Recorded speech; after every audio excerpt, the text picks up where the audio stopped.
Loops. Think of loops like doing a repetitive task, like counting from 1 to 10 or doing a dance move over and over again.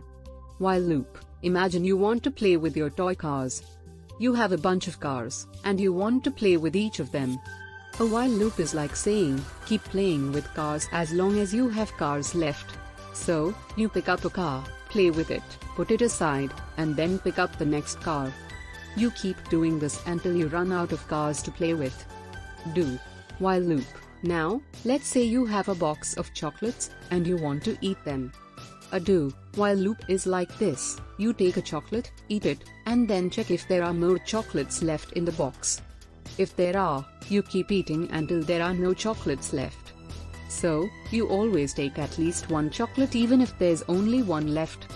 For each loop, imagine you have a collection of colorful marbles in different pockets of your bag, and you want to see each one. A for each loop is like saying, let's look at every marble in my bag. You reach into each pocket, take out a marble, and look at it. Then, you move to the next pocket until you've seen all the marbles in your bag.